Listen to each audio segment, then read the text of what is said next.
The first tale, The Cowardly Prince and the Lion. The Cowardly Prince.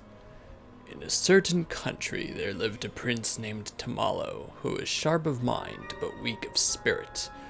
His father was a brave king, strong, wise, and loved by his subjects, but the noble example he set served only to weaken Tamalo's spirit.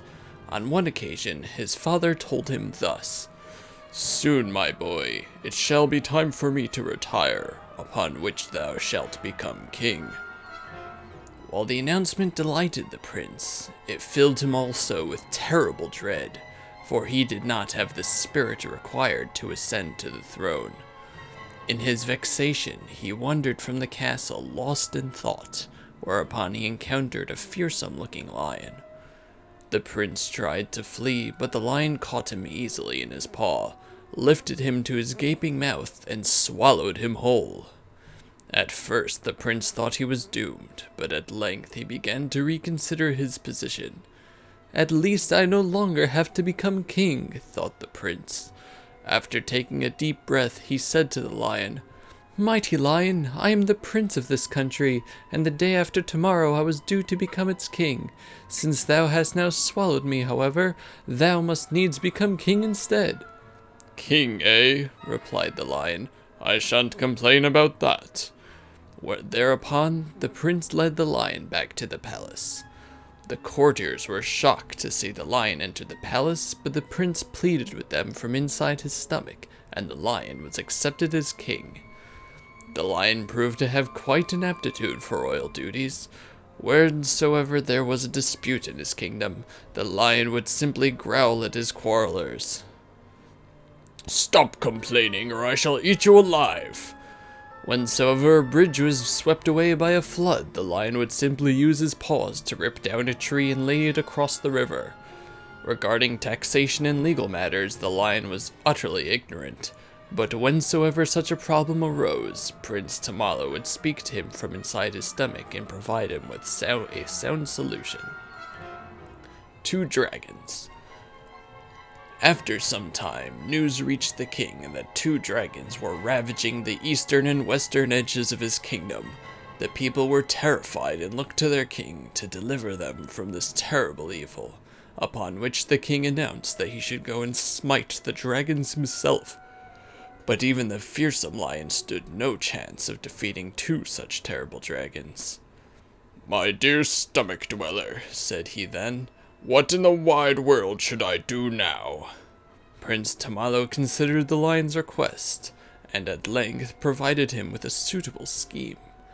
The lion headed east to the part of his kingdom that was being ravaged by the larger dragon and roared in its ugly face. "Dragon, I shall soon slay thee. I fear thee not, for no matter how large thou art, thou shalt never devour me." "Oh-ho!" scoffed the dragon. "We shall see about that." Upon which he ate the lion whole. From inside the dragon's stomach, the lion said, "Dragon, thou art now the king of this land. It is therefore thy royal duty to defeat the dragon ravaging the western part of thy kingdom."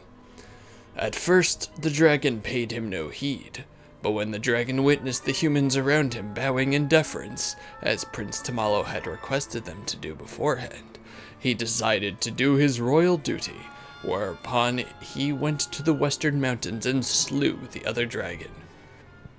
Once the other dragon had been slain, the lion commenced to scratching the inside of the dragon's stomach. "Oh, how it hurts!" cried the dragon, rolling on the floor in agony. "Have mercy, I beseech thee!" To which the lion said, "If thou wouldst not feel this pain, thou must promise never again to hurt the people of this kingdom." "Oh, very well, I promise," cried the dragon in reply. But the dragon was a cunning beast, and Prince Tamalo knew that he would break his promise the moment the lion was out of his stomach. He therefore had the lion take out the babbling berry that he told him to bring with him and place it inside the dragon. This berry was known to make noises that sound like someone muttering to himself. "With that babbling berry in his stomach, the dragon shan't notice when the lion escapes," thought Prince Tamalo. Later that night, when the dragon was sleeping, the lion crept out of his gaping mouth and set off back to the palace. The dragon left the king and his subjects alone forevermore. A new king. The kingdom had been at peace for 10 years when the lion said to Prince Tamalo, "Stomach dweller, it is time thou camest hence from in there. I would have thee take my place on the throne." Prince Tamalo was shocked and replied in a quivering tone, "I fear that I do not have the spirit to become king." "But thy judgments over the past 10 years have invariably been wise," said the lion. "That is as may be, but I am a coward," replied Prince Tamalo. "It was only because I was protected by a great strong lion that I could act so decisively." Yet the lion paid no heed. With an almighty sneeze, he ejected Prince Tamalo from his stomach. It had been 10 years since Prince Tamalo had seen the wide world outside, and he could not believe his eyes. The lion's mane was now full white, and his face covered in wrinkles. Shut up inside the lion's stomach, Prince Tamalo had been quite unaware of any of this. As thou canst see with thine own eyes," said the lion, "I have grown old. 10 years hast thou resided in my stomach, and yet not once did thou scratch me or cause me any pain, as I myself did to that dragon, though thou couldst have done at any time. The courtiers and subjects of this kingdom did not accept me because I am strong. They accepted me because I have given them my all, by which I mean, thou hast given them thine. Thou art the true king of this country. Thou lackest not the spirit, I assure thee." In like manner, everyone at the palace beseeched Prince Tamalo to become their king. "Prince Tamalo, everyone is humbly grateful for everything thou hast done. Our country needeth just such a king as thee." Upon hearing these words, Prince Tamalo felt his courage swell up within him. As king, Tamalo gave still more of himself to his country, and despite the fact that the lion had retired, he continued to live alongside the king in the palace.